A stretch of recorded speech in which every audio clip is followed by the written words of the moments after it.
Today we are riding at Kungsberget. I came here last year in 2022 for 2 or 3 hours of riding. I really enjoyed it and I've been looking forward to coming back here ever since. Today is that day. This hill is located about 2 hours north of Stockholm and it has 7 tracks with some extra variations. Family friendly venue where it's got a long green, 2 blues, 2 reds and 2 black trails.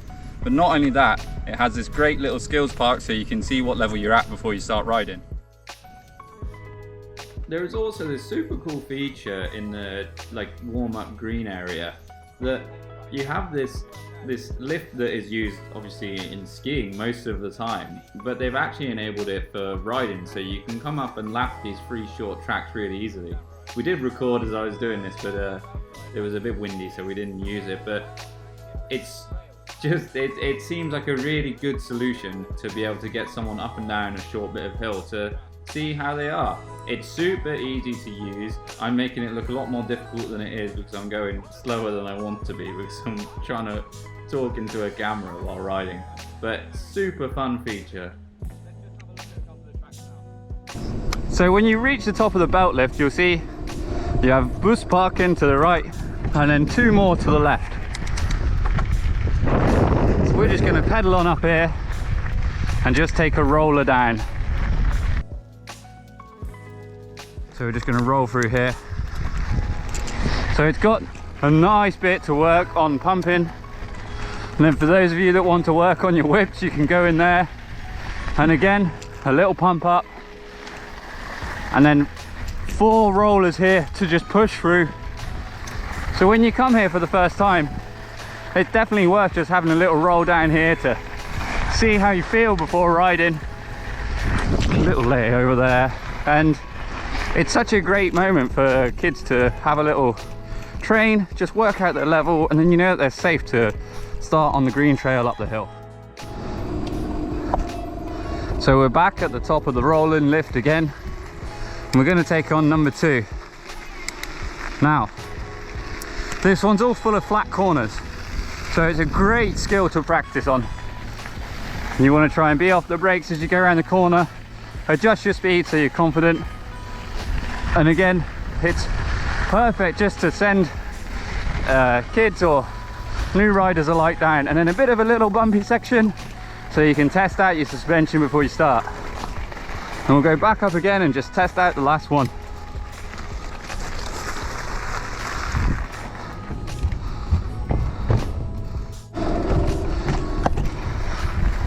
And for the final time now in the warm-up area, we're on number 3. It's a little bit more built up, but still relatively flat. And again, a great place to warm up. And you see, these are all the skills that you will use on the trail, but it's a great place to really hone them. And then a few rollers at the end, just to pump through, make sure those legs are nice and warmed up. What I really like about the riding here is they've obviously thought about making it a family-friendly venue. As you can see now, we're riding around the skills area, but as the camera turns, you'll be able to see that it's right in view of the cafe. So when you want to stop for a drink and a snack and the kids still have all that energy, you can just send them for a couple of laps around here.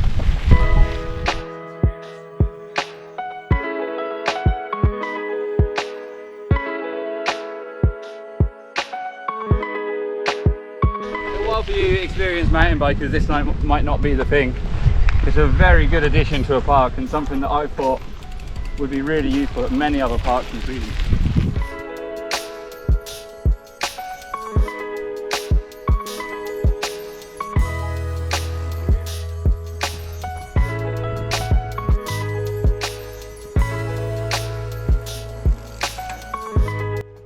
Okay, so let's talk about getting onto the lift here. I actually really like this lift system. It's one of the easiest ones I've used and it's quite straightforward, but we'll talk you through it anyway. So coming up to the lift, obviously this day it was pretty quiet. There wasn't so many people around, so you didn't have to wait too much for the queue, but it's one where you've got the bike mount on the back of the lift, so you can just pop it on the back wheel, hook the front end in like so, and there you go. And if it's your first time there using the lift or you need some assistance, the lift attendants are always there to offer a hand. And I like that it's got the 4 bike spaces on the back, so when you're there with your buddies, you know there's enough space for everyone. So let's look at getting off. Same sort of thing. This is from a different clip. As you can see, it was a touch wetter. Always remember to smile to your lift assistant. And yeah, it's super easy. Hook the bike off, clip in, and roll away. There's not much to say about that. It's a pretty smooth system. Now, we're going to dive into a few of the tracks. Just got a selection of the ones that we rode on the day. And we're just going to have 30 seconds showing some features. A couple of things to mention. On this green track, there are a couple of wooden features. So if you do go there in the wet, just make sure you stay off the brakes when you're on those. But generally, the green covers you for everything. It's got some nice berms, some nice flat corners. There is nothing steep and nothing scary in there, and it's a great track to start your day on and learn where you're at. One of the things I really like about the ride in here is, as we discussed before, the trails are quite progressive. So it really does have like areas where you can just work up and up and up. So if you go from the greens to the blue, this blue is flipper, it has these options. So you have the normal takeoff here on quite a steady, floaty tabletop, but then you also have this lift, which is super poppy, that as you become more confident with jumping, you can then try and send it and do some whips, which I will try and demonstrate, but I can't promise too much because that's not my style. Okay, so full disclaimer, I'm not a slopestyle rider, so forgive me here. But it just wanted to give you a little show of how fun this blue track can be for all levels of rider. Like, I found these jumps really well built, and it's a track that once you drop in, you don't have to pedal at all. Like, it has a really nice flow the whole way top to bottom, and loads of features that as your skills progress, you can just unlock more and more and more. So now that my attempts to show style are over, we'll get back into the trail itself.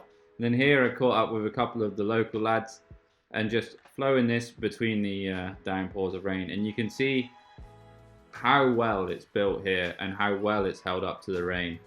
And it's just track with just unbelievable flow. I was so impressed with it. You can see here that the track really does just give you the speed that you need to be clearing these jumps, and I think it's a track where if you weren't so confident on your jumping, it could really just encourage you nice and gently to just build up and up and up and get to where you want to be on your bike.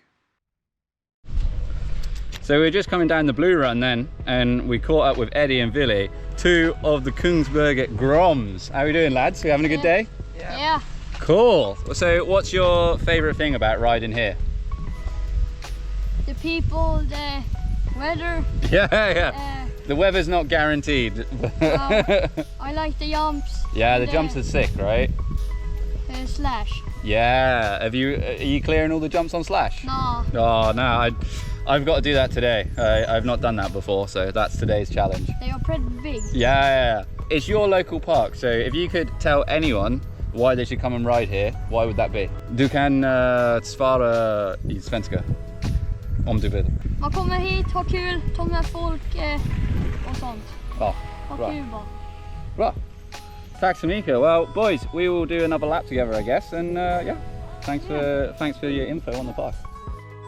So on to Kungsberget, and I said before, if you haven't seen it, check out the POVs of all the tracks that we rode on the day. I've got full runs on everything with commentary as I was riding, and you can find the link in the description below. But this track really is a great track. It's such a fun enduro trail. It's not super steep, but it has enough gradient to just really hold your speed for long periods. Here following one of the young lads along, and you can see it's tricky in the wet, but it's a great enduro track. It's tough when you plan to come and do these days filming, and you do all the driving and everything to get there.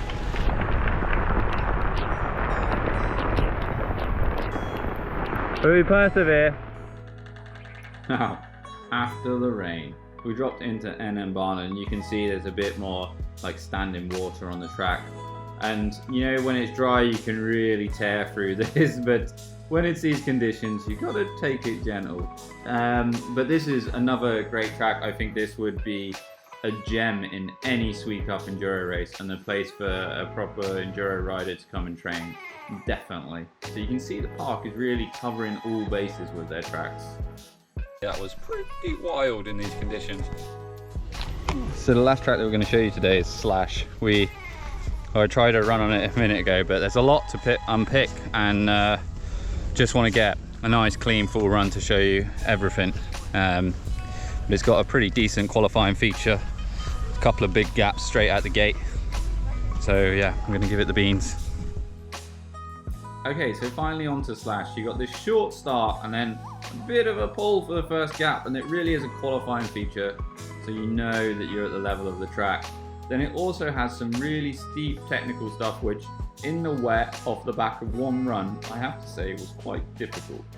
But it's such a variation, because then you get to the bottom and you're into the jumps again, and there's some more that we cut off at the end here, but they really do have everything. They have a couple of on-offs, they have this nice jump to get properly sideways on for those who are that way, and then some big gaps down the bottom, and then back into the tech to finish. So it's like quite a two-sided track, and really the hardest one to master in the park.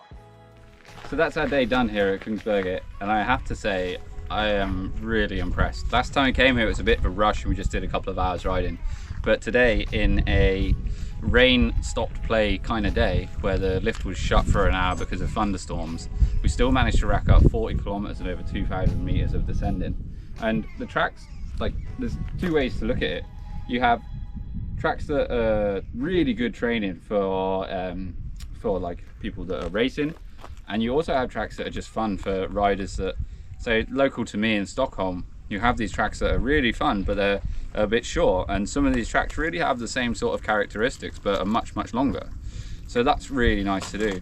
But also, if you come here in a group or a family of varying levels, there really is something for everyone. On top of that, it also has your usual things like a bike wash, a restaurant, the